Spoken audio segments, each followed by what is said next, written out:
All right, Steven, I think they're ready for us. You ready? Yep. So welcome everybody. What's up to 2022 with the We Got Next crew. So my name is Christian Hayes, aka O Shifty, with my boy Steven _Springs on Twitter.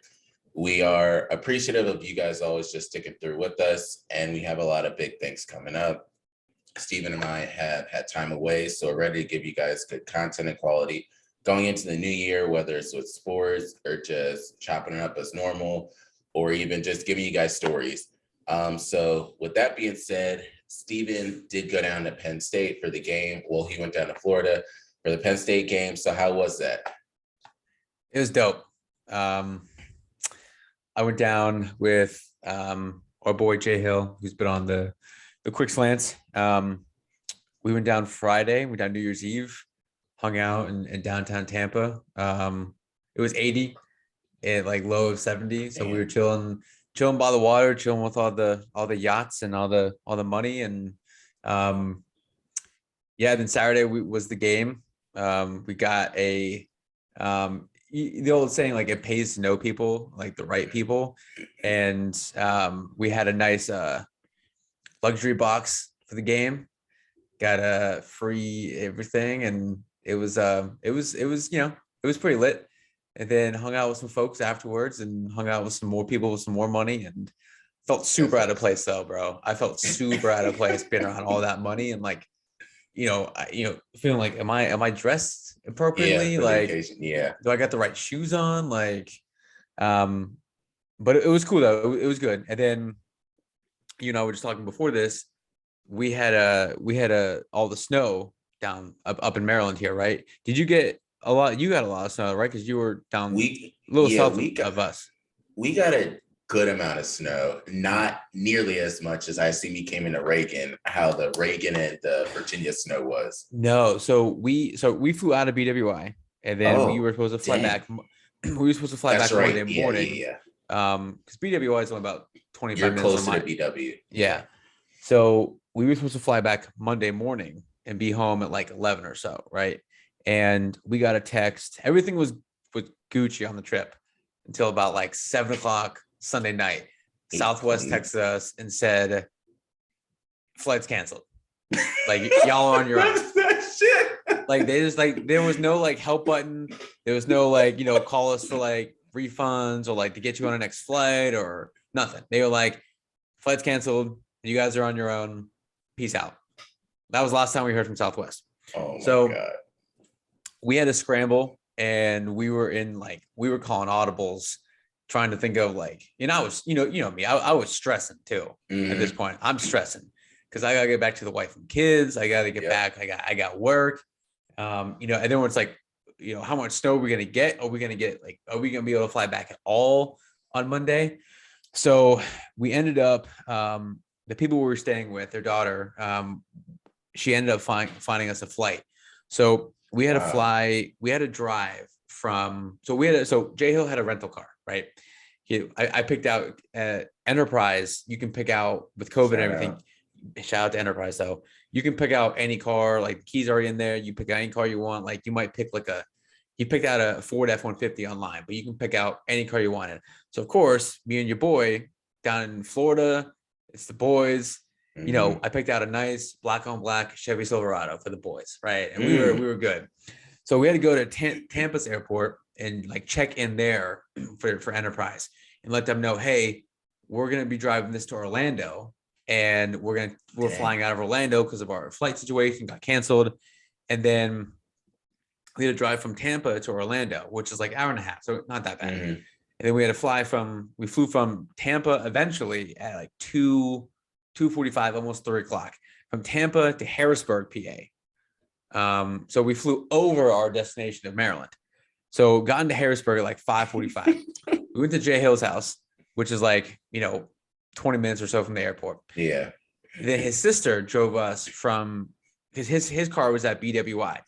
So we had to drive from. He's right near home, and he got to go. Yeah. We went to his house, and we had to leave again.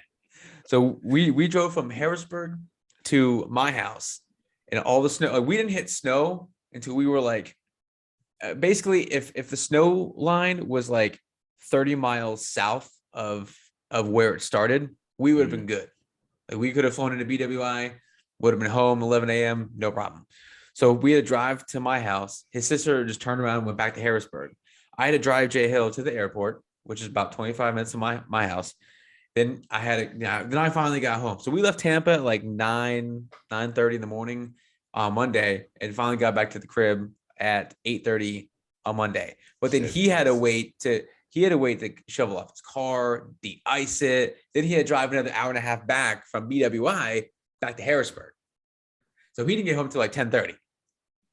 Meanwhile, my ass is asleep by like I know you are, yeah. Like as soon as 9:30, 10 o'clock. Sucky part was though I wanted to watch the Steelers game. I got to like halftime and I'm like, all right, like whatever. Like I don't really care at this point. I just need to go to sleep because I had to work in the morning. So it was just chaotic, bro. But everything up until about 7 o'clock on Sunday when we got the text from Southwest was dope. Game was cool. Like, we got the stories upon stories, and it's almost like we didn't even go for the game because we just went down. We had a good time. Sure, we went to the game. Penn State looked like ass, and we just chill, bro. You know how it is. Like, oh yeah, you know how we do it. We just chill. But it was a good time. I definitely. It was the first time I've been to a bowl game in like 10 years. So it was a good time. A lot of good people. Scott with the RV. He was, Scott and his wife. We stayed with them and his daughter who lives down in Tampa. So we had a nice place to stay. Everything was close. We hit up some good food, obviously. Good people. Good vibe all around. Like it was dope. Florida's a different country though, man. Like down there. Florida is fully open. Bro, they are, and you can tell who's from Florida and who is not. Like you can tell. But it was good. Like and I told him like, and you can agree with this. If we got after it for the Outback Bowl and Penn State finished 7-6, imagine what we'll do when we go to the playoffs, go to the national title game, how lit that's going to be.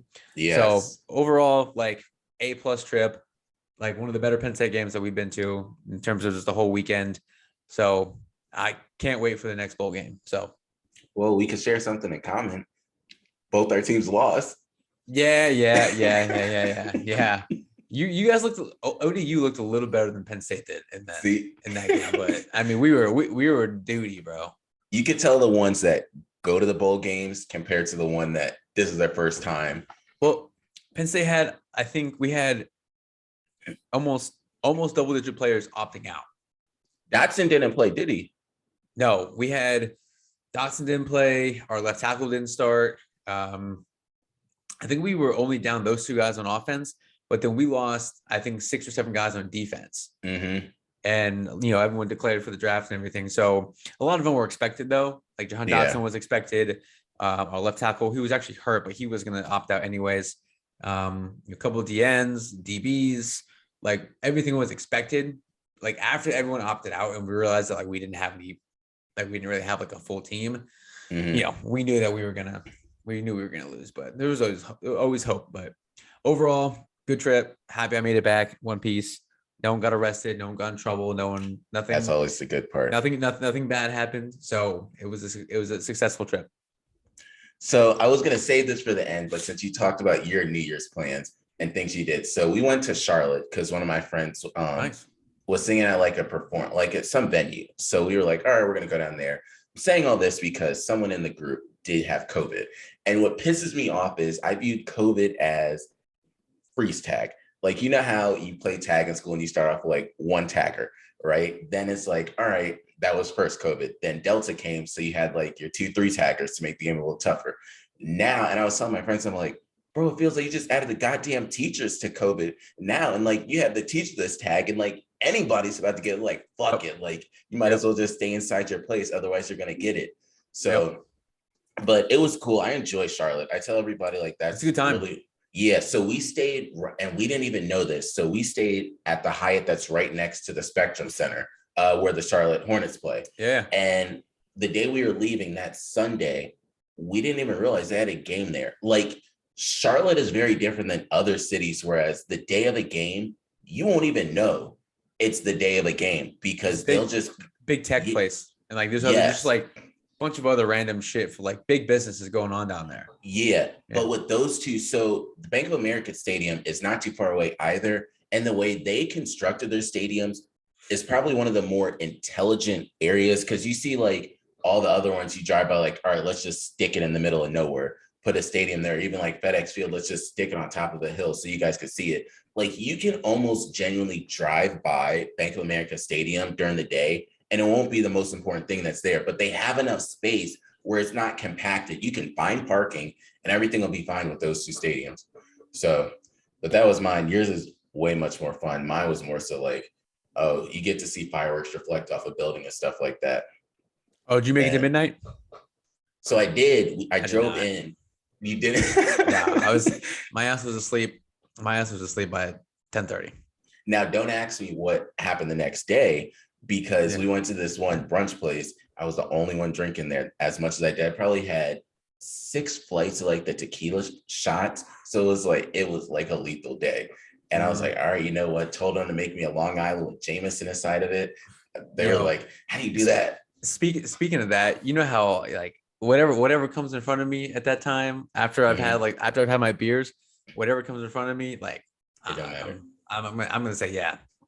We were the place we went to after the game, the couple that we went with per se, they had rented out like this rooftop place, and they had gotten, I don't know like what the price tag was on these bottles of wine, but like, you know, probably as much as my mortgage. And the bottles were like, bro, the bottles were like huge, like rap video type size bottles. Yeah. And you know, your boy had to dive into the red wine. I was diving into some Jameson drinks. I was drinking some beers. Yeah, I was, man, felt good. Felt good. I'll never forget those times. Felt like dog shit though the next day though. Oh, I believe it. Golly. And the way that Steven will drink at games, I absolutely believe it. Oh yeah, especially being in the suite when it's all free, you know, free alcohol, and like the guy got top shelf.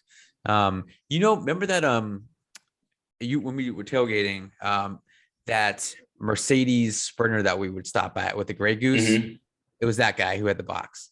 So I mean, if you can imagine like that, just in like a box, yeah, we got after it. Yeah, it felt good. I told like I felt out of place, but it felt good after a while. Damn. So I got a funny for you. It's it has nothing to do with anything.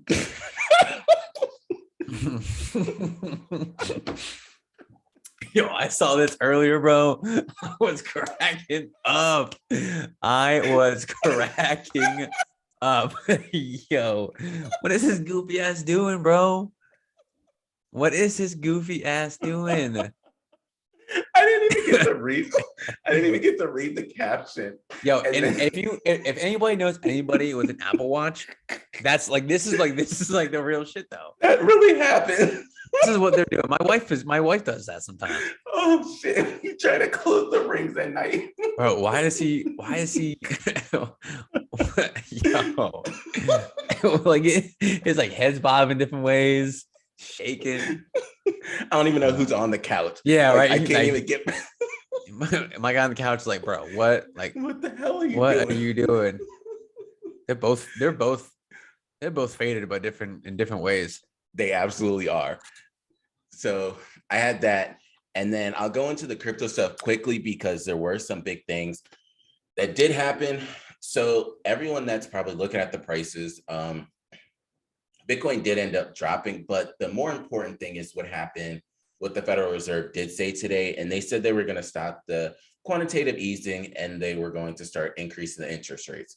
Well, the stock market was impacted by that if you look to like the tech sector, but also the cryptocurrency market was impacted. So what that means when they stop the quantitative easing and they are increasing the interest rates, they're trying to strengthen the value of the dollar, but also they've done so much inflation. Ever since Obama was in office, they've been able to do quantitative easing to make sure that the economy was still in a good position, just due to like the financial crisis. And also if you look back at like 9/11, and then we also had another pullback within the market. So they're working on ways to end up bringing the market back to a better place, because everyone was just getting money right now. And in 2020, just money was getting thrown out everywhere.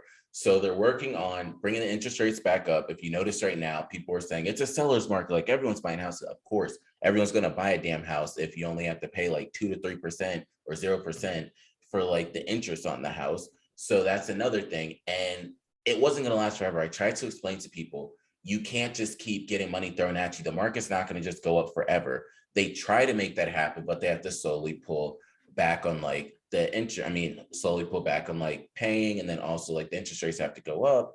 But the more important thing with this is you will start to see bigger businesses will benefit from this in terms of like the stocks and stuff like that. But then the ones that don't really have a mission and a use case in either the stock market or cryptocurrency market, they will fall off, because this is when you'll be able to see who the big boys are compared to who are not. Specifically Apple. So everyone probably noticed not too long ago, within the past 2 weeks, Apple hit a $3 trillion market cap. That is insane. First off, you look at how much the cryptocurrency market cap is 2.2 trillion. Apple itself was $3 trillion at one point. And the bigger thing is, there's two important things that Tim Cook is trying to work on before he ends up leaving Apple. He's going to work on the VR glasses, which is a huge thing, and he's working on the Apple Car. So pay attention to both of those, because I think that is something big. After I finish up the cryptocurrency stuff, I will tell you my number one stock that I have for 2022, and I will talk about BTCS.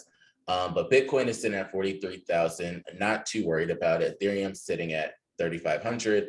And if you notice, the USDT is sitting at number 4 and USDC is sitting at number 6. I always told you people put their money in stable coins during this time. So that's the important thing. All the charts are going to look the same. If you look at it, they're all falling off right now, but it's the same as in the stock market. So that's why I'm not too concerned about what is happening within the cryptocurrency market. The top stocks I have for the month of January, the top cryptos I have for the month of January, and I put this on Twitter. Number 1 is Solana, which you see right there. Number 2 is Gate.io. So their ticker is GT, the Gate token symbol. And Gate.io is a newer-ish exchange that is starting to get a lot more notoriety. And I believe that they are set up for a good month when the market ends up going back. Metis is another one that I really like. So Metis is a layer 2 solution on top of Ethereum. And Metis is working to help there be cheaper fees. Think of them as a similar, but not exactly the same as Polygon, which everyone has heard of. So I'll go down to Polygon, which is at number 14. They used to be called Matic. And Metis is working to ease the transaction fees. So they're working on scalability, gas fees, and the creator of Vitalik Buterin, his mother works with Metis. So that's another big thing. Just to have somebody else that's another big brain within Metis is important. And apparently there are rumors that they're working with Quartz, which is Sandclock. So just pay attention to all that they're doing. Number 4, I have Atlas. Their name is Star Atlas. So they're working in the metaverse. And I feel like they are set up for a good month to come. And then my final one is Panther Protocol. Ticker is ZKP. They are not out yet. They're having their token generation towards the end of this month. So make sure to just pay attention to those 5 for the month. If you followed my calls last month, you did do well if you were in Phantom, which we can go down to Phantom so you all can see this really quickly. So Phantom should be here somewhere. Well, anyway, so Phantom was, there you go, so number 27. So Phantom is at $2.91. We call it Phantom when it was sitting at less than $2. So it was around like $1.60, $1.70. So if you got in, you made at least $1 for each Phantom token you did end up holding. With that, the big news I do want to end up just touching on really quick is, so MoneyGram did announce a strategic investment in Bitcoin ATMs. Everyone out there that's basically older than the age of like 18 knows what MoneyGram is in some capacity. But MoneyGram is working with Bitcoin ATMs, and you knew that was something that they were going to have to do. They were going to have to get with the program and work towards that. Another thing is Airbnb CEOs and executives are saying that their clients want to have transactions via cryptocurrency. And that's something else that I believe will end up coming in time. It just makes sense because all these e-commerce companies and these gig economy companies that work off the internet are going to do this or want to use cryptocurrency in some way, shape, or form. And so just having Airbnb Potentially down the line, not yet, except cryptocurrency in different facets would be important. I personally do not want it to be Bitcoin or Ethereum. I would rather it be a stable coin such as UST, which is on Luna, or USDT, or even USDC. So pay attention to what Airbnb ends up doing with that. And then the final thing I want to talk about is there's a company called BTCS. So it's based out of Silver Spring. Did not know, looked up how far away it is from me. It's only 1.5 miles away. So sure enough, I'm driving there tomorrow and just seeing what the hell their company looks like. But so the big part, what they're doing, they're on the New York Stock Exchange. They're paying out their dividends, 5 cents for every share in Bitcoin. So that was a big thing for them. They're the first publicly traded company that will end up paying their dividends potentially out in Bitcoin. I say potentially because it's not as easy as Steven has 10 shares of BTCS, then he'll end up getting paid out 50 cents. No, it's not like that. You have to end up going on like their website or somewhere else to report that you are the shareholder compared to like your Blockcoin Bitcoin address. Then you have to end up making sure that matches up. Then you have to let them know your address. Then they'll end up sending it to you. It's not as simple as like, hey, I hold this, send it to me. So there is a little bit of complication in it, which will show you the people that genuinely do understand Bitcoin and cryptocurrency compared to the ones that thought it was going to be very simple to end up owning Bitcoin. So I want to see if they end up doing any easier way so that people can more easily get paid dividends in Bitcoin. They are calling it dividends, just like everyone says dividends, they're calling it dividends. So we'll see what ends up happening with BTCS, but their stock did jump up over 40% just in one day after the news. And it just shows you a lot of people are interested in it. Their market cap was sitting at $30 million earlier today, and then it went up to over $45 million, which is a big increase for a company that's on the stock market. So their price last time I checked was at around $4.60 to $4.80. So it is a lower, it has a high risk since it is sitting at the cost that it is sitting at. So that's it when it comes to the cryptocurrency side. The other thing I wanted to end up just letting everybody know is my stock of the year. So my stock of the year on the New York Stock Exchange is Nvidia. If anybody knows anything about Nvidia, they are working a lot with like the metaverse, but they're huge in the semiconductor industry. The big ones you hear about are Nvidia, and then you also hear about AMD, so advanced micro devices. So those are two big ones. They play a huge part in all the chips that we use and need and things that sector. So if you heard of semiconductors, this is Nvidia. The other big one, just look, if you don't want to own Nvidia just itself, you can end up going into the ETFs. So it'll pull in all the different semiconductors. So you can get Nvidia, you can get AMD, or there's other, ASML is another one out there, but the ETF is SMH. So that's one that I would recommend people to end up getting. I didn't make it up. This is on the stock market. And it owns a portion of all these different semiconductors. So you're not just focusing on owning Nvidia, which is not a bad thing if you do own Nvidia. It would also have a portion in AMD and different ones. So I think everyone should look into those. I'll come back to it at the end of the year, but Nvidia is my pick of the whole year, and we'll end up going from there. But I didn't want to talk too much about cryptocurrency in the stock market because we have a lot I want to talk about when it comes to sports and the sports world. I did mention that to a lot of people that I've been traveling a heck of a lot probably the last week for good and bad reasons. But last week I was in South Carolina for family matters, and we did drive by Spartanburg Day School. Do you know what Spartanburg Day School is, Stephen? I know Spartanburg, South Carolina. So Spartanburg Day School is where Zion Williamson went to school. Yeah. Yep. I knew that sounded familiar. Yeah, so that's the only reason why. Like, I drove by with my brothers. I was like, yeah, that's Spartanburg Day School. And fun fact, you'll just realize, I know it's Spartanburg, but as when you're down there with a bunch of country people, like, you stop cutting off like certain letters. But it's legit where they have Spartanburg Day School. It's just random houses and stuff, and you have like this big school it's not the type of schools we see. I'll tell you that to start, because like the schools we have are like very modern and stuff.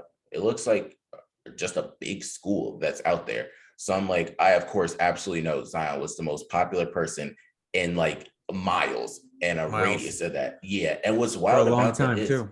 yeah. And the craziest part is I have cousins that are down there. They didn't realize he went to that school.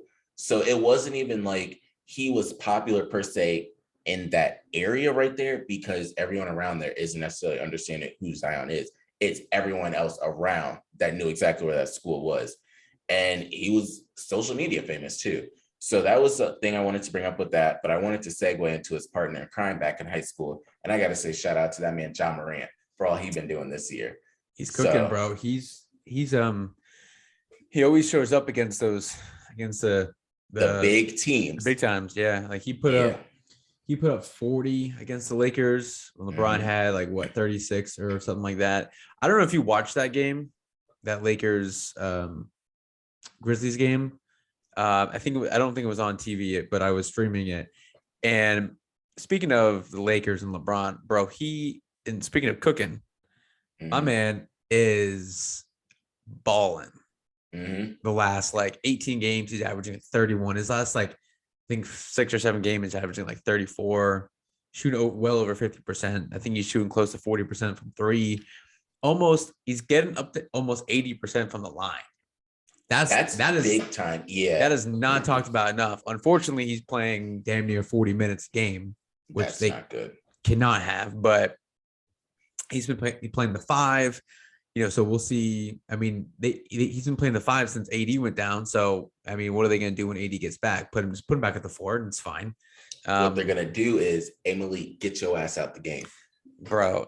hey, Malik, get your ass out. But what I wanted to ask is, overall, because I will say, I think the NFL has overshadowed a lot of what's happening in the NBA right now. What have been your thoughts so far on everything that's happened in the NBA for people that probably haven't watched it or paid attention so far? I don't really know who the best team is. No. I don't think. I think Brooklyn. Obviously, they got Kyrie back. He's playing tonight. They're down by 7. No, down by 13 at halftime. The Warriors are good, but they're losing 38-50 to the Mavs right now. Of course, you got shout out to Dirk and his number retired. Milwaukee, Giannis is having a really dope season. There's just a lot of really good teams, but I don't know how many great teams there are. Phoenix, do I trust Phoenix to get back to the finals? What are the Clippers doing? I haven't heard anybody talk about the Clippers. I mean, I think they're a 5th or 6th seed right now. It's I haven't heard them mentioned once this entire season. And they're obviously we know. Injured. Obviously we know about the Lakers. We know, what their issues are with AD, and Russell Westbrook had his first 0 turnover game since 2016 last night. Yeah. So I don't know. I think we talked about it before. I put 0 stock into the first half of the NBA season. We'll talk when it's 75% of the way done and the playoffs are, a handful of weeks away. But I don't even know, MVP race. It looks like it's Durant's to lose. But then, if LeBron keeps going and the Lakers somehow make a run, AD gets healthy, after the All-Star break, and they, get up into, a 5 seed or whatever, and they just start making things happen. Steph's kind of trickled off a little bit. So there's just a lot kind of going on. It's, unlike the NFL, obviously there's only 17 games. So you kind of know who's who about 4 or 5 games in the season sometimes for the most part. So with NBA, I think you got to wait till you're 50 games into the season to really understand who's Dallas. Dallas is doing pretty good. So I'm not going to put too much stock into it until things start to really shake out and the teams who are not going to make the playoffs are officially out, and we can kind of settle on those top 7 or 8 teams and whatever in the play-ins and all that kind of good stuff. So good season so far, a lot of good moments. The young talent is starting to rise. Shout out Zach Efron. It's no, Josh Giddey from what is triple-double. Yeah, chill. The youngest human ever in the NBA got Lee. So it's a lot of good talent though. A lot of good talent this year. So we'll see what happens. Yeah, and I think the cool part about the NFL compared to the NBA, these drafts, you're almost like throwing darts a lot of the times because you can choose those top picks. Look at Zion Williamson. Like, he's not able to play because of his injuries and different things. But then you have people like Josh Giddey, Shai Gilgeous-Alexander, and you have all of them that are doing well. And they were not even drafted at the same point. Then if you look at New York, Kemba all of a sudden comes back and has like this resurrection time. And you just really never know how anything's going to turn out. I think that's what I noticed the most. I always go back to Memphis and the whole Zion Williamson and John Morant thing, because everyone talked about Zion, and throughout John's whole career was always behind Zion. So for him to be able to do this and be like in charge of this team, and if anyone knows, the way they're playing in Memphis right now is nowhere close to how they used to play. Like, this is a faster pace. And up and down. They have they have this young boy that is helping lead them, and all the other players around him too. It's a cool thing. You have Steven Adams out there too. Who would have thought them too? It sucks that I don't want to phrase it like this, because we would obviously if you follow the game and you follow the league, like, who John Morant is, and you have known since he was back at Murray State. Yeah, there you go.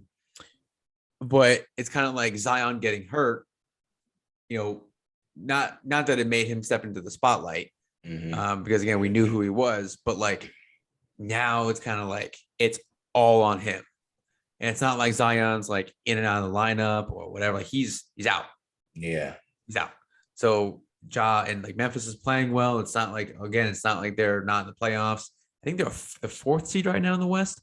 So like they're good. They're balling. He's putting up 30, 40 points a game, a couple times here and there. So and I also saw that he's got, I think, 4 40-point games, and he already has the most in Memphis history, in franchise history. That's easy wild to do. Yeah, which is wild. But you're competing with Zach Randolph, Tony Allen, and Mike Conley. Yeah, Tony Allen. But unfortunately, like, Zion getting hurt allowed him to kind of like not share that spotlight anymore, and it's all on him, because who knows when Zion's going to come back. So now he can ball out, and like everybody knows who John Morant is now, and he has highlight dunks every single night.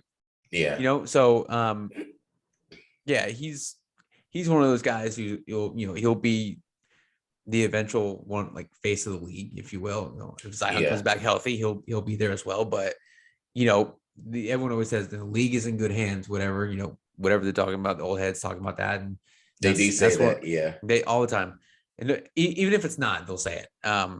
But he's one of those guys who is going to carry the league for the next, hopefully, 15 seasons. And it's crazy, like, you have dudes that come in and they ball out immediately, and like, but there's some dudes that come in like this and they're already at like all-star level and like potential all NBA level. So like, imagine what he'll hopefully be doing in like 5 years, like 2 years, when he when it really starts to click for those guys. And it probably already is, but like when it starts to just click more and more and they develop more of their game, like, dude, we're gonna have a handful of 30-point scorers going forward. They're shooting so much more. Like, I see it, and I think about when it was Kobe and Allen Iverson and all of them scoring, getting their 30 points damn near per game, compared to but they weren't like efficient. These dudes are efficient. Like Kobe and Iverson, like, for as great as they were, obviously, they weren't like, they were taking a shit ton of shots to get those 30 and 40-point games. These guys are getting to the paint. They're awesome free throw shooters. They're great 3-point shooters. Like, they are way better free throw shooters now. Yeah, you don't have all around games, Shaq and all them. Nope. No, so, sir. No, so sir. Other two I wanted to bring up, and I wanted to mention Steph Curry as well, but Anthony Edwards is another one that's doing very well when he is on the court. He's doing good. They don't get as much shine because it's the Timberwolves. And then Andrew Wiggins, you start to see the players that go into a different scheme and they're able to shine. Like, even Lonzo Ball, they were chosen to be like the face, but they're not necessarily supposed to be the face. Put them in a good role player position and they can do well. Now, what I will say is, I started watching more Steph Curry games. I never realized how many goddamn threes they take. Like, you go down the court. Bro, he takes like 11 a game. Yes. Yeah. Yeah. you're just going to be like, it's Steph. If that were anybody else, you're not about to be like, all right, you could shoot that many. But that's why kids nowadays, they're just pulling up and shooting threes. Steph just comes up the court. You better just hope and pray it's a long rebound, because half the time it's just going to the other team. Yep. So that's what I wanted to mention with those two over there. I want to segue into surprises and stuff within the NFL. After the NFL season's over, we'll be able to dive deeper into like the NBA and talk a lot about it. But I know right now is the prime and heart of the NFL season. Everyone knows what next Monday is, so we will talk about that as well. But what have been your surprises, would you say, from the NFL this year? Probably the Pats.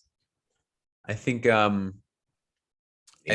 don't know how many I don't know how many people thought that Mac Jones was going to be this good, because he had a lot of talent around him at Alabama, and we've seen Alabama quarterbacks do this, or come in and have all the talent at Alabama and come in and suck.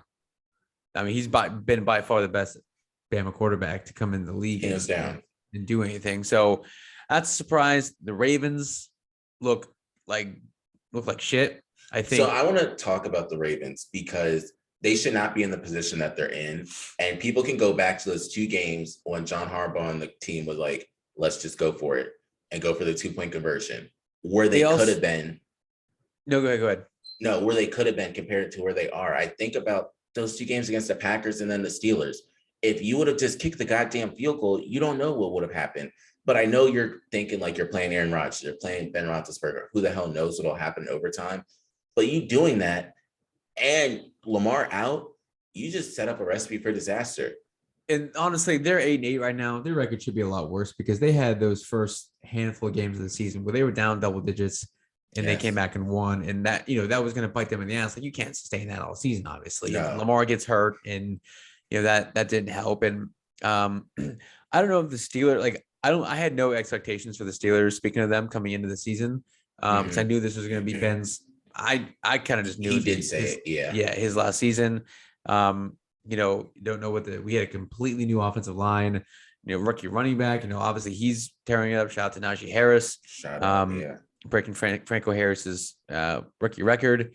And then with the wideouts, is like a lot of unknowns with the wideouts. So it was kind of like, all right, if the Steelers make the playoffs, cool. If not, I kind of expected it. So it doesn't look like they're going to. They need a lot to happen, which we've seen it happen before, where teams get in literally the last play of the game in the last game of this regular season. So never say never, but they got to beat Baltimore in Baltimore Sunday afternoon, and hope a lot of other teams lose.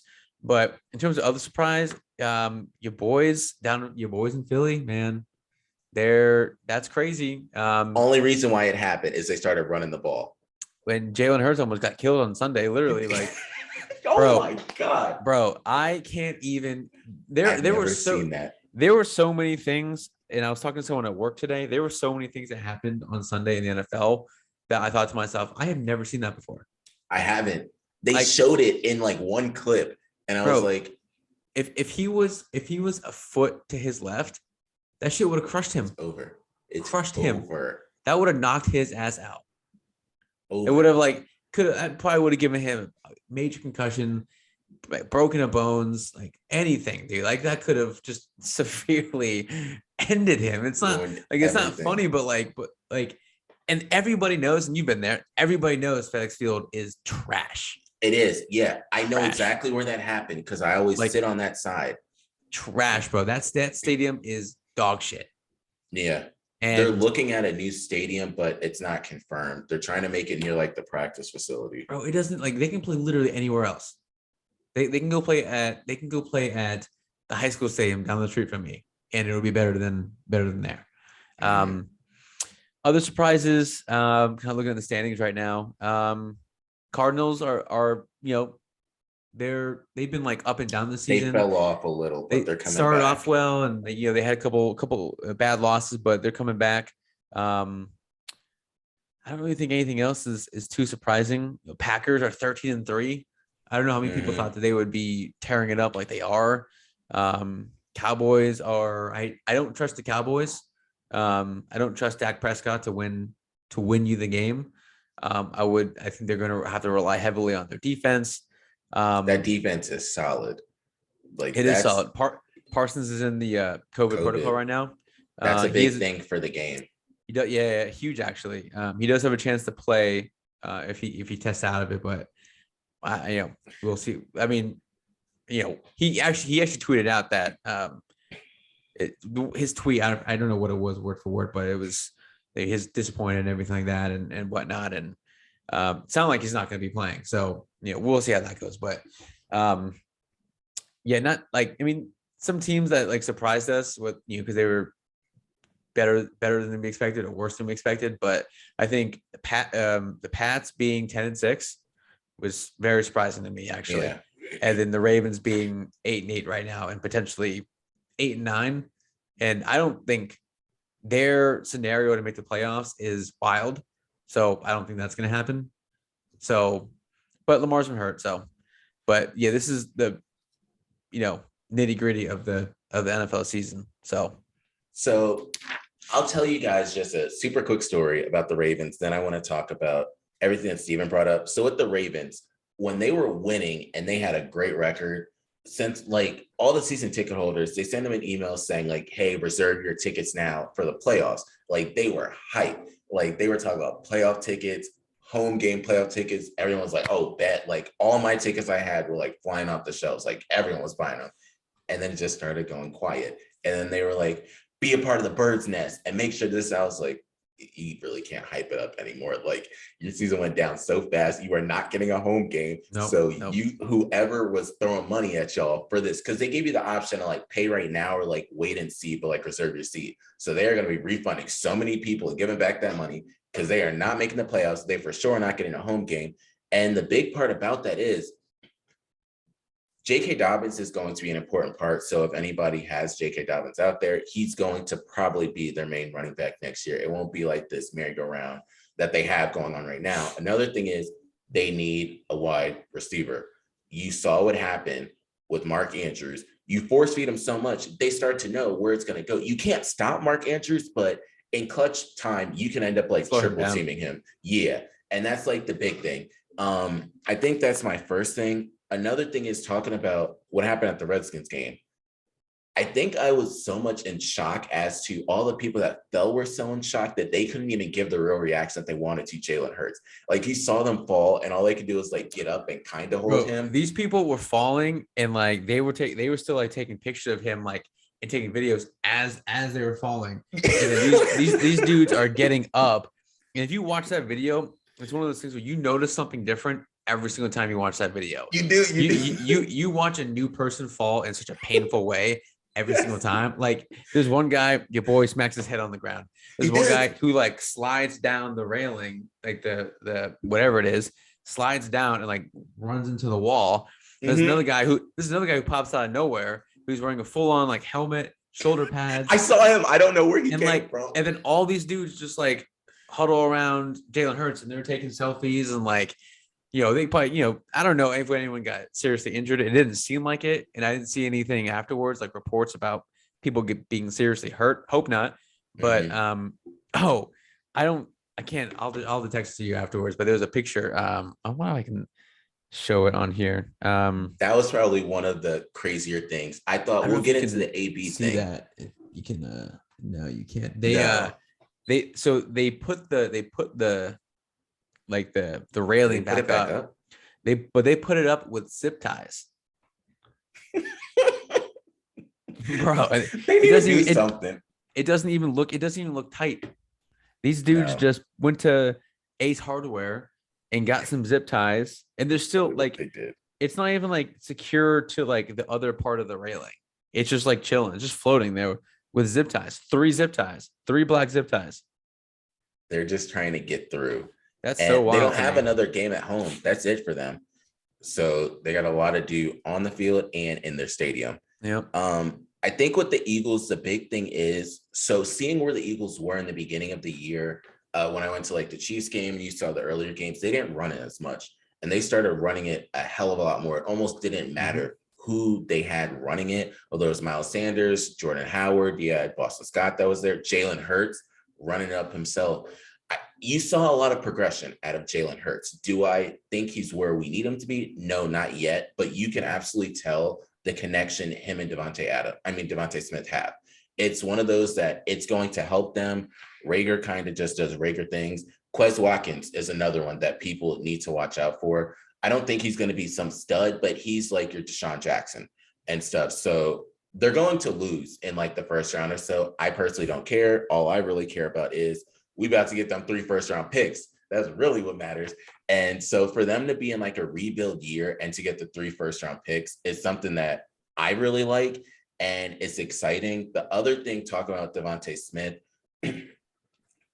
just looking at Alabama and LSU players in the league, you know how legit these players are. Jamar Chase and Justin Jefferson tearing shit up. Joe Burrow, 500 yards. Wild. And then he just gets a cigar. These are first and second year players in the league. Jamar Chase didn't even play last year, and he is balling anywhere. He didn't even play anywhere, and people are concerned. I will still say, I told everyone I wanted Jamar Chase. We got goddamn Devontae Smith, which is fine. Like, that's still good. But I would choose Jamar Chase. You can just chuck the shit up, and you know Jamar Chase is gonna be. That's legit what Joe Burrow said. I just know Chase gonna be out he's there. Just like yeah, he knows. Like they balled out there, when they won the national title. So he knows. Bro, it's crazy. He had both those guys. Both of them. And wild thing is, you had good receivers that was there. You had like Higgins and Tyler Boyd, and they just said, "Fuck it, we going with the rookie." Who was the other receiver they had? Keep going. I'm gonna look up who else. Then the other thing, looking at Alabama, so Joe Burrow, and then you had Justin Jefferson, and then Jamar Chase. You knew they were solid, but then you look at Alabama, and you have Jalen Waddle, who legit is waddling on every goddamn team he plays, and you have Mac Jones, then you have Devontae Smith, and then you have Diggs, who was also there at one point too. This is just from LSU and Bama, first and second year players that are balling in the league.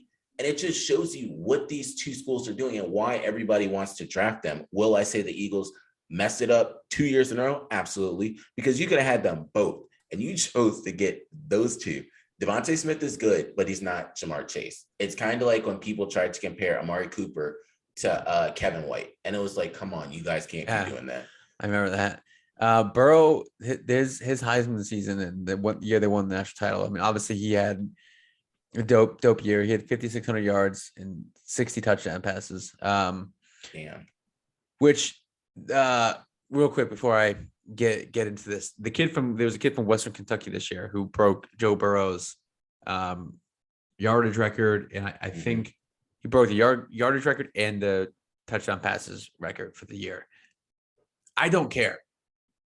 Dude went to Western Kentucky. You know who they play? You know who they play? No. Good, because I don't either. Like, no, bro. Joe Burrow went through the entire SEC. After he played the year, he played the year before, transferred and everything, did all that from Ohio State, ran through the SEC. He threw 60 touchdown passes in the SEC. Yes. I think actually, no, he probably threw 50 something because he played in the SEC title game and then the playoffs and everything like that. So he had a couple extra games to get to that 60 mark, but still, bro. And he was completing 76% of his passes in the SEC. Ran like, get out of here with that. But yeah, so that kid from Western Kentucky, like, good for him. Like, that's cool. But like, no one's gonna remember that. No. All these like Case Keenum, all these guys from like Hawaii and Houston and whatnot, who in Texas Tech, who have Graham Harrell. Brennan. Yeah. Shout out, rest in peace. Who have all the yardage records. No one remembers those guys. Like, unless you look at the yardage record and like know who those guys are, which like, or you are around their age. Like, I only remember Cole because we were in school and stuff in Hawaii. Yeah, we were staying up until 1 o'clock in the morning watching Hawaiian games. We were. Like, of course we were. But back to LSU that year, Jamar Chase had 1,700 yards and 20 touchdown catches. Justin Jefferson had 1,500 yards and 18 touchdown catches. Terrence Marshall Jr. was the other guy. Yeah, he had 600 yards.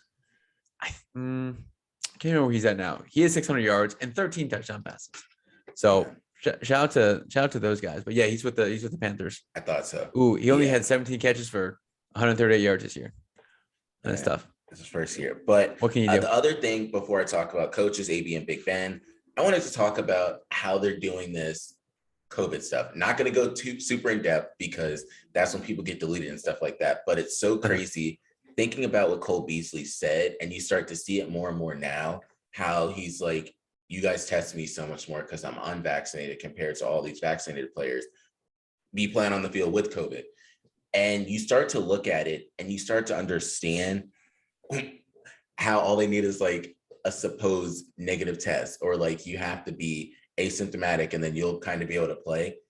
This is about money at this point. They say there's only really two real ways that plagues and viruses end. And it's always the societal way, or it's going to be for like health reasons. And this is clearly economic and societal, because you telling me I can promise you when Tyreek Hill and Travis Kelce both potentially are not going to play, I promise you they were like, we gonna find a way to make sure one of y'all play. We're just gonna flip a coin. Yeah. So that's kind of how it is. All right, you're good. Go in there. Same thing with like, I would say if two more defenders on the Cowboys were to not be good, they're gonna find some way to make sure that game is pushed. Like if Diggs or Lawrence or Gregler, one of them, are not able to play, you're gonna see some crazy stuff happen. The offense is cool and all, but this is probably one of the few teams, reminds me like the Seahawks. You come to watch the Cowboys defense partially now. Like I promise you, that's the only way how in fantasy football I was still alive. You knew a touchdown was going to happen on defense. You knew Diggs was going to get an interception. You knew Parsons was going to be in the backfield. Something was going to happen. But I think that the way they did COVID things, they can do it differently for football players than average Americans. Football players, you have doctors there every single day. I remember when they were in the bubble for the NBA, you had like rings and stuff on the people to tell when they had COVID. But that's the only thing I wanted to talk about there. I wanted to touch on two players that both played on the Steelers at one point. The first one is Antonio Brown. Can you give a background before you go into your thoughts? So, AB, he was with the Steelers for, I think, 8 seasons. And he's had a list of issues.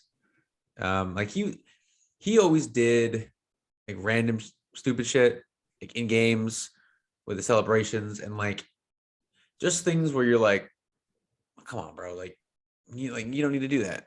And but it was cool because he was the best receiver in the league for like 5 seasons. He was all pro for like 4 or 5 seasons. Killing it, bro. Killing it. Him and Le'Veon. So but he like, I think after he left Pittsburgh, well, actually after Vontaze Burfict knocked his ass out is when things started going downhill for them. And like, I don't want to say, this is another, like, we can get into this later, but I don't want to say he has CTE, but Tom Brady knows something's off. Like there's a very high possibility that like almost every player in the league is developing it at some pace. But I'm not a scientist or a doctor, so we won't get into that. But they went to the Raiders for a cup of coffee and left. Like that really did. Like, yo, I don't want this helmet. I'm not using this one. I'm gone. Deuces. Same shit. And then he went from Oakland, sat out for a hot second, had all this domestic shit going on at home and like personal shit, whatever. Patriots. Forgot about that. I went to the Pats. Mm-hmm. And so Tom Brady will stick up for people. Like, will. Again, it's like you said, it's all about money. It's all about winning, and winning brings in money. And winning isn't everything, but it's really the only thing that matters. And like that's what you bring guys like him in for.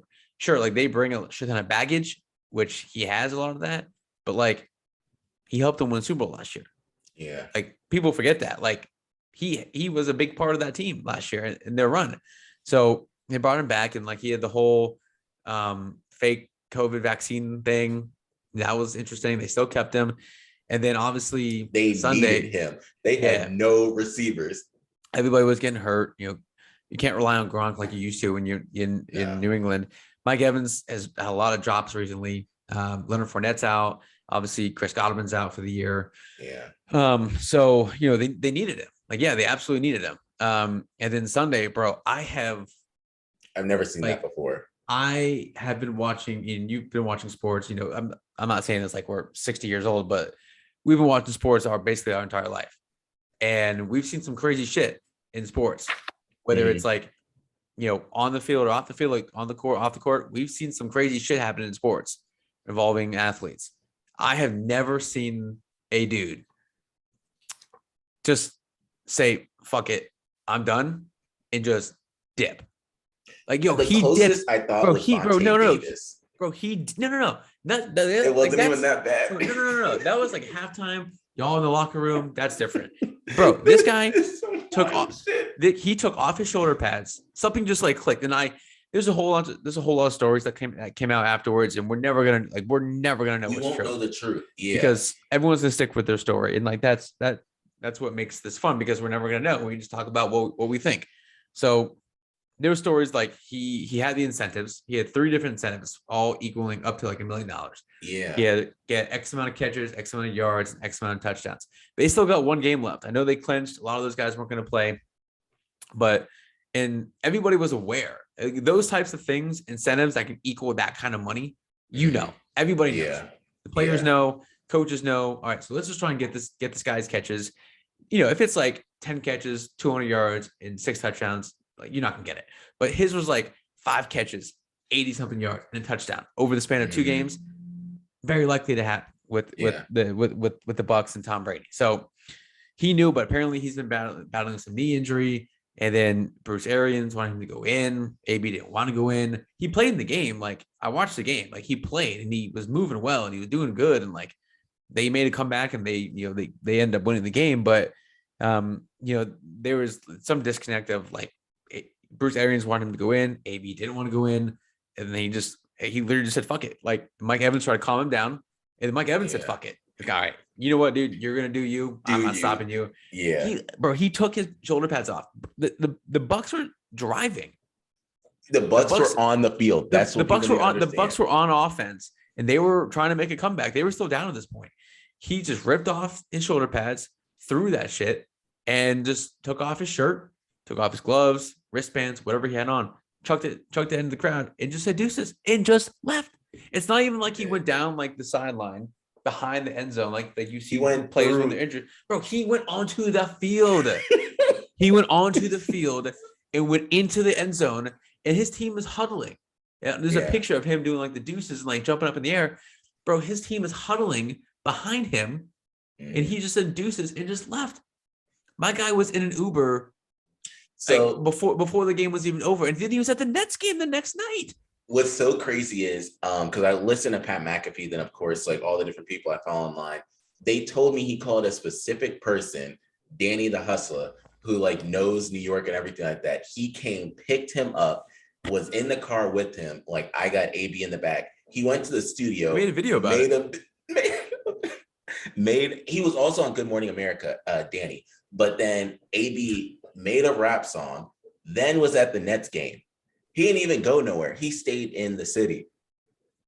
Like, that's what AB did. I've just like I said, there were some things that happened over the weekend that like I just had never seen before in the NFL. And that was like, I get like there's players that you get frustrated about playing time during a game or, whatever, they take you out, they bench you for whatever reason. But like guys just usually sit down. They know they're not playing, so they just chill on the sideline, take their helmet off, maybe take their shoulder pads off or whatever. But like they stay there, And then like they work it out, quote unquote, and they go from there. But like he literally just walked. He didn't even walk on the field. He walked on the field. Yeah, just right. And then it's a deuces. Never seen that before. The craziest part is everything that we said seems like the wildest part. But they also said he's not a Buccaneer anymore. If you check, he's still a Buccaneer. And I started like thinking about this, like doing numbers and stuff. And then I heard Pat McAfee say the same thing. I was thinking, I don't think they're going to release him yet, because if they release him, they know someone else will pick him up. And if they see him again in the playoffs, how pissed would you be? And I would be so pissed. And they were like, with AB, all you ask him to do is just be good on the field. Don't do no stupid stuff. Pat McAfee was even like, you don't even want to tell him what to do. Just say go on the field and just say fuck it and run straight and we'll find you. Like that's kind of how it is. two final thoughts on that one. I'm not gonna be surprised if they would release him, if a team picks him up. Everyone's like, how can you do that? Again, it's all about winning. Like if there's a player out there that can help you win, and AB's not going to be, he's not going to be the reason a team loses the Super Bowl, but he damn sure will be a reason why a team wins the Super Bowl. Secondly, that man needs help. He does. Like, yeah. All jokes aside, it was like I thought it was funny that what he did. Like I thought it was just like it was comical. Like it's AB. Like if that was like, Julio Jones, like shit, bro. Like if no one would think twice and be like, all right, get this guy to the NFL. We don't need him. But it's AB, so we come to expect him to do stupid shit like this. Yeah, bro. He's got something going on. Everywhere and if you followed end of the Pittsburgh career and Oakland and New England, and like he's had all the off the field stuff going on and personal shit, and I think he just needs a hug. Mm-hmm. And TB said, Tom Brady, TB, we're like that. They're cool. They got that. Yeah. TB12, my guy, my boy, my brother. Saw him the other day. Yeah, I saw. We FaceTime the other day. It was cool. I was down in Tampa chilling, waiting for him. But he said, we need to be show some compassion for this guy. He's made some mistakes, rubbed people the wrong way, but dude needs help, and hopefully he eventually gets it and kind of comes back down to earth. But I just could not believe it, and I damn sure expect him to be playing in the playoffs with someone. Yeah, someone. Yeah, that's the other crazy thing. If the Buccaneers win the championship, he gets a ring. If they release him, he's going to help another team go to the playoffs or do something. I want your quick thoughts before we go to the different picks on Big Ben. So you've been a Steelers fan since the beginning of time. Yeah. I think it's time.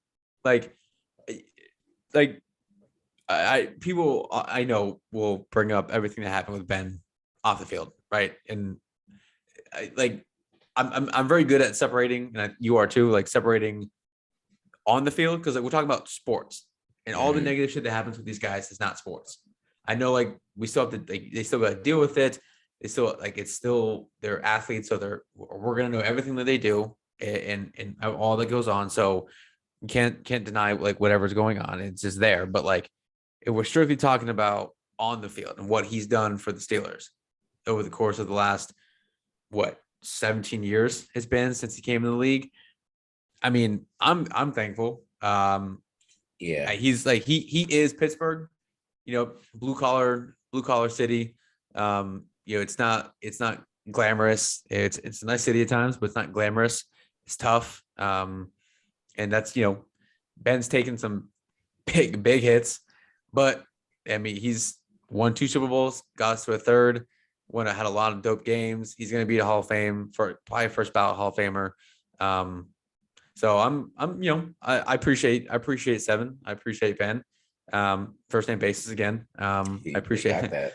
I appreciate it. I FaceTime after the game. It was cool. The whole fam, it was cool. But for I appreciate him. But I had a buddy text me after the game, because Ben was emotional, and there's a lot of people that was emotional about it. He texted me, asked if I was crying. I said I'm crying not because Ben is retiring. I'm crying because Mason Rudolph is our backup quarterback. So I think the Steelers need to obviously address that in the offseason, because they're there's if Mason Rudolph is the starting quarterback come next season, I'm not watching a game. Yeah. There's no way. So they're either going to, Ben was going to be a free agent after this year anyway, so it kind of timed up perfectly. But him not coming back will free up a lot of cap space. Yeah. We've taken care of TJ Watt. I think Minka Fitzpatrick needs to get paid.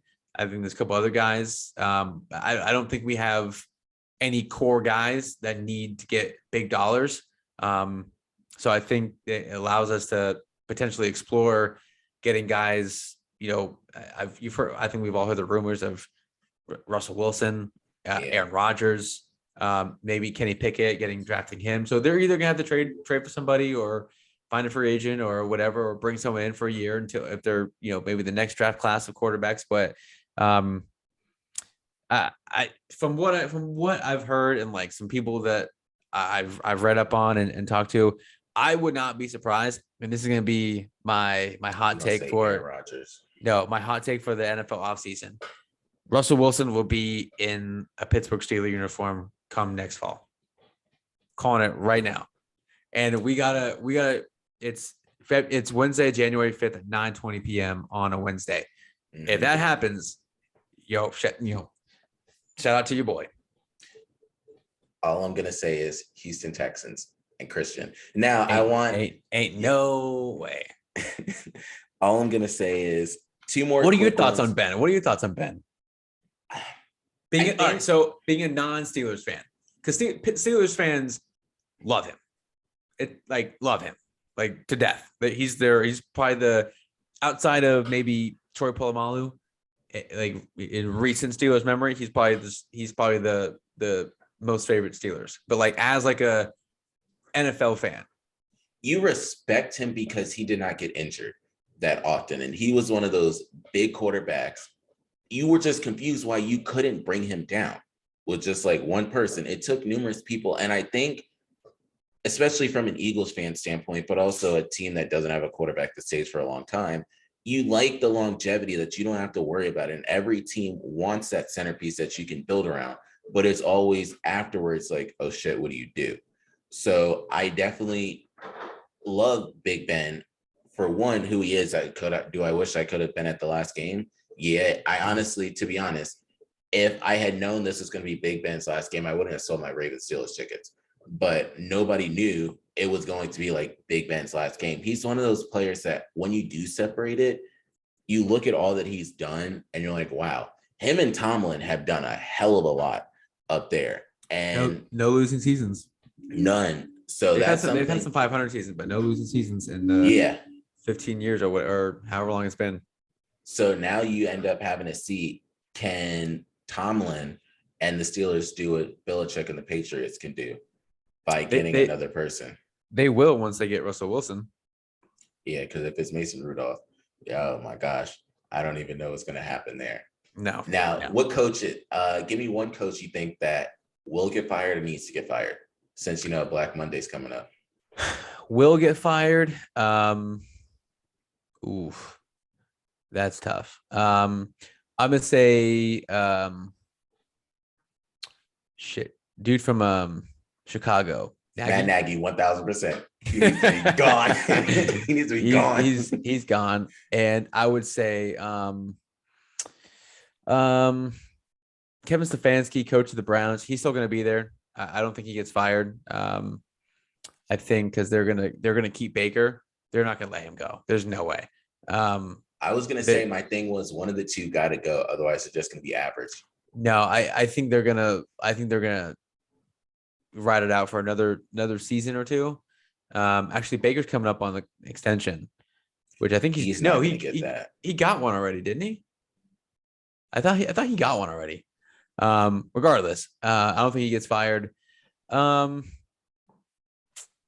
wouldn't be surprised if Joe Judge, Giants quarterback or Giants coach, the same ones. Yeah, I don't think he'll get fired because Daniel Jones and Barkley were both injured for a good portion of beginning and middle and end of the season. So I think his job is safe, but they need to do some work in the offseason. And then Mike Zimmer, coach of the Vikings. Yeah.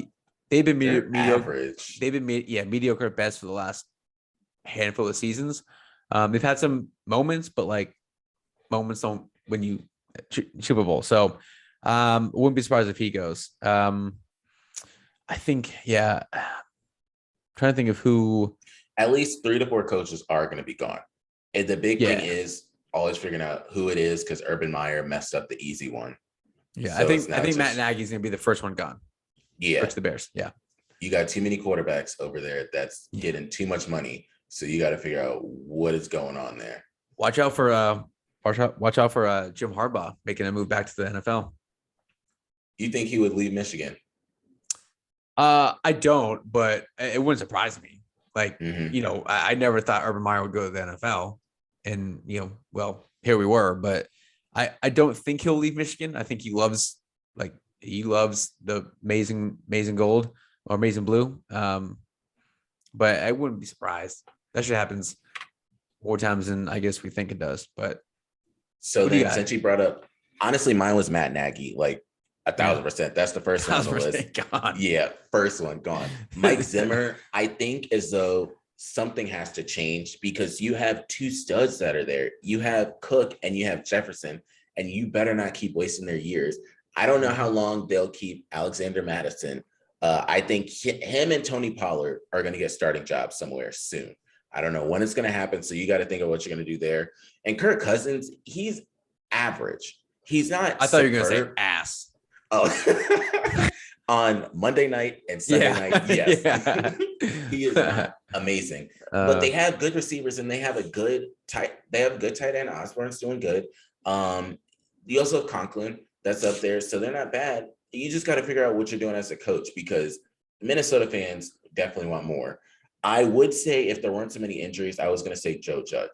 All I can tell everyone out there is 3 to 4 will get fired. It happens every single year. You're going to have that one random surprise. Nobody thought Andy Reid was going to be gone. And then Andy Reid said, joke's on y'all because I'm going to be Santa Claus with the Chiefs and then win Super Bowls over here. So those are mine. The other big quick note I wanted to end up getting your thoughts on, since you brought up Michigan, I want to go to Oklahoma. What is the real magnitude of Caleb Williams entering the transfer portal? It's huge, bro.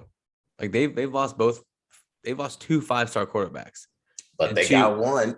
And 2 Heisman guys. Yeah. Jay Hill sent me a stat that there was, over the last cycle of the transfer portal, there's been over 1,400 players that have entered the transfer portal. Yeah. And just guys we don't know about from small schools like yours, maybe, that have entered them. So that's huge. Like that's a big one. I don't know why people are surprised that he left.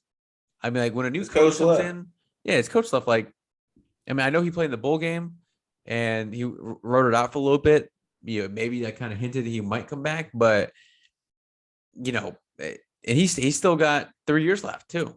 He was a freshman this year, so he's still got 3 years left. So it'll be interesting to see. I think it's going to be surprise. I think it's a surprise. It's a surprise to people because he is so young. He still has 3 years left, and that's why everyone's looking to see where he's going to go. Because he's going to go somewhere where it's either going to be you're taking someone's starting job, that too, or he's going to ball out for the next 3 years, which I think he'll end up at USC. They just got a 5-star quarterback. I can't remember the kid's name, but the kid decommitted from Oklahoma and then went to USC with Lincoln Riley. So I think he'll end up. I think Caleb Williams will end up at USC. Not South Carolina. Sleeper though is Penn State, because he's from Maryland, and Penn State was on his very short list of schools before he committed to Oklahoma. So I don't think we will get him, obviously, because we have Sean Clifford that's coming back, and we have the number 1 quarterback in the country, Drew Allar, coming in next year. So we're not going to get him, but you never know. I didn't think Spencer Rattler was going to go to South Carolina. So anything can happen, but it's a big move, because if he goes to the West Coast, that's a huge shift too. If he goes to the West Coast, because you're going to have all eyes are going to be on the West Coast, especially if he goes to USC, Oregon, whatever. If he stays, Midwest to the East, it is what it is. Yeah. My sleeper that won't happen, LSU, but that's not happening. But they need a quarterback. They lost both their quarterbacks too. They did. All of them just decided to leave. The crazier part, I think, about the magnitude and why I wanted Steven's point of view is this is the first time where it's kind of like legal free agency, because it's one of those, they used to say the transfer portal, you had to sit out the year and all that stuff. Now it's you could just go in and out and you just get a signing day in the summer. And he's going to be able to get paid too with this. So, people are going to openly slide him the money now. On top of that, he's going to be getting that Bryce Young type money at this point. So it'll be interesting to see where he goes and also if he performs at wherever he goes. But I want to finish with the last week of the season with the picks. So next week, I'll end up letting us know the records, but Chiefs Broncos. Chiefs. So I have the Chiefs on. You gotta think about who's playing, who's not playing. Well, I guess with all these, to some degree. Yeah, all of this is going to be like contingency because there's going to be a lot of people that will end up sitting. And the way they broke down the schedule, so Chiefs and Broncos and Cowboys Eagles play on Saturday. That does have a lot of impact on what's going to happen on the Sunday games, and then even what time the games that are at 1 compared to the games that are later. But I have the Chiefs in that one. Teddy Two Gloves. Hopefully you get better still. Cowboys Eagles. It's at that Lincoln Financial. It's gonna be rocking. No Michael Parsons. I'm going with the Eagles. This is a crazy one because I'm going with the Cowboys. Oh, and that's if the Cowboys don't decide to rest their players. Like if they go into like the second quarter and then they decide to rest, of course the Eagles will win that one. But if the Cowboys want to be straight up all Cowboys and Michael Parsons plays, it's a wrap. That defense is going to destroy Jalen Hurts and Smith. There is no one that can stop that Cowboys defense right now. Even like the Cardinals, okay. But Packers, Lions. Packers. So this is another contingency. If the Packers decide to play their players, Packers. If not, Dan Campbell's going to want them to win. The Lions. Sure. Okay. Colts, Jaguars. I'm gonna go with the Jags. Oh, I need them to win for the Steelers to get in. So I'm going with the Jags. So I have the Colts because if the Colts win, that they're in. But if Carson Wentz keep playing, I am happy by that. I don't care what happens. The football team and the Giants. Giants. For the sake of Heineke's career, I want the football team. And February 2nd, 2022, they announced a new name. Bears, Vikings. Vikings.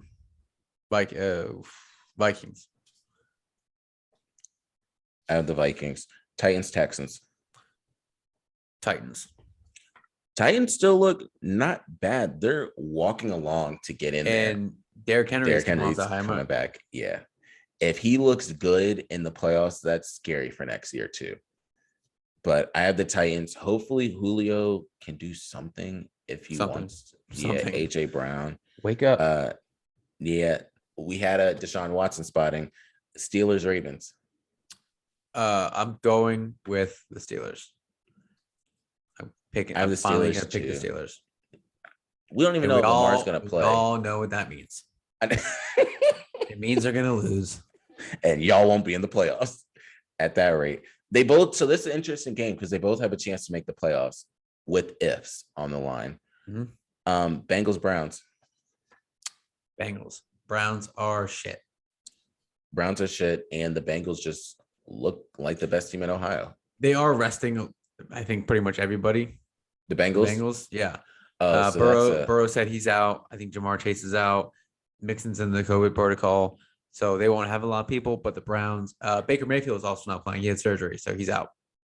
Oh, okay. Yeah. Speaking of the Steelers, though, shout out to TJ Watt. My guy needs a sack and a half, I think, to break the single season record. And he's only played 15 games. He's played 14 to 15 games. He's got 21 and a half sacks. I think he needs a sack and a half to get the single season record, which will put him at 23, which is stupid. Who do you think is defensive player of the year? Oh man, if he breaks the record, I think he gets it. If he doesn't, I think honestly, like if he breaks the record against Baltimore, I think he gets it. If he doesn't, I think it's gonna be Parsons. It's gonna be either or. If Parsons doesn't play, and TJ has a good game and Steelers make the playoffs, all that, but I think it's gonna be Parsons. If I had a vote, which I don't, obviously. I might one day, Yeah. Yeah. But shout out to TJ Watt. Shout out 49ers, Rams. I have the Rams in that one. They need it to just knock the 49ers out of position. Panthers, Bucks. So crazy enough, Cam Newton is done. Yeah, he's not that good. Sam Darnold replaced him, but yeah. I have the Panthers. Just some random reason, I can see the Bucks not fully trying for some reason because they're in it, and they need their players to rest at this point. Seahawks, Cardinals.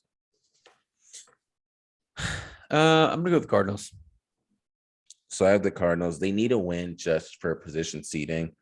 So we'll see how they end up playing. That's the interesting thing, because in years past, you had 2 teams that were on a bye. This year, you only have 1. So you're going to see a lot more teams just rest instead of trying to like force it, that are out there for that next week. I have the Cardinals, but Pats and Dolphins. I'm going to go with the Dolphins. God dang it. So I think Pats are in the playoffs, so they might be resting too. Yeah, I have the Patriots because I want the Dolphins to lose so that we can get a better position with our draft pick. We know. Yeah, I know. Saints, Falcons. Man, that's a shitty game too. I'll go with the Falcons. So I have the Saints in this one. Do I know why? No, it doesn't really matter. Jets, Bills. I'll go with the Bills. That's up in Buffalo. I'm gonna go with the Bills. I got Bills. This last game I never thought it would be as important as it is, but the Chargers and Raiders. Yeah, who knew, right? I'll go with the Chargers.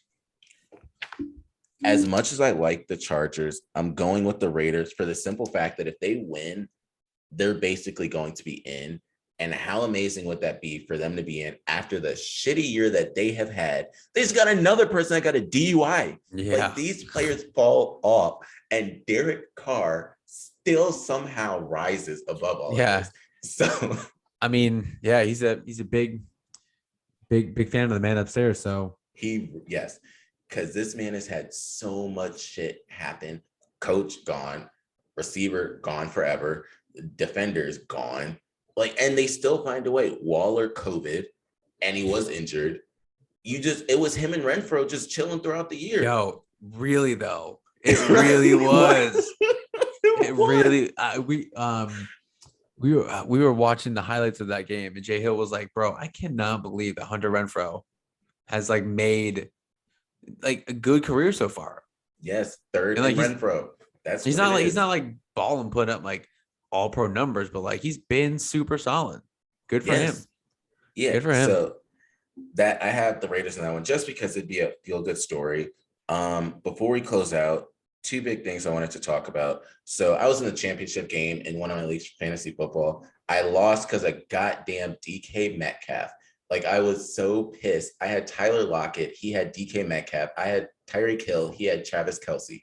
We can all guess how that shit went, because it didn't go well for me. But the big things I wanted to talk about are, we finally understand the tiers in tight ends. And you have Mark Andrews, George Kittle, Travis Kelce, and Darren Waller that are the main ones. You have Kyle Pitts that is rising up there. He needs more time.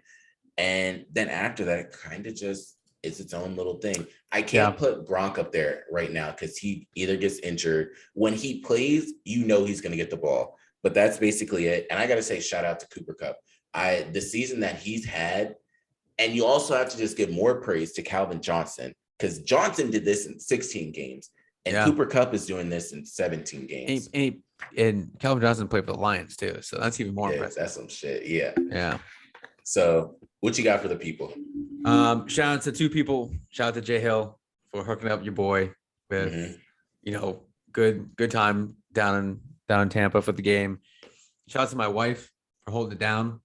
Back home, I was gone for legit 4 days, which usually if I go out for, if we go out for weekends or whatever, it's Friday night, and like I'm only gone for literally 1 day, really. Come back Sunday morning. Shout out to my wife for holding it down. Friday, Saturday, Sunday, and Monday, with the kids and everything, and dealing with all that. And so shout out to them. Shout out to the homies, dude. Just shout out, bro. Shout out to the homies. It's all the new people I met with all the money that I'm not gonna get, but shout out to the homies. So one shout out to us being back, because we haven't done this in a minute, so that's a big thing, and I'm hyped for what's to come in 2022.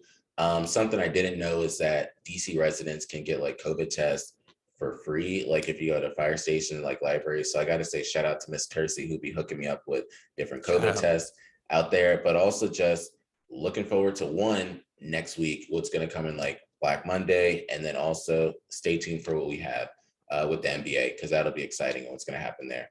Other than that, first one done in the 2022 year. Make sure you don't get tagged by that COVID freeze tag that's going out there, and we'll catch y'all next week. Peace.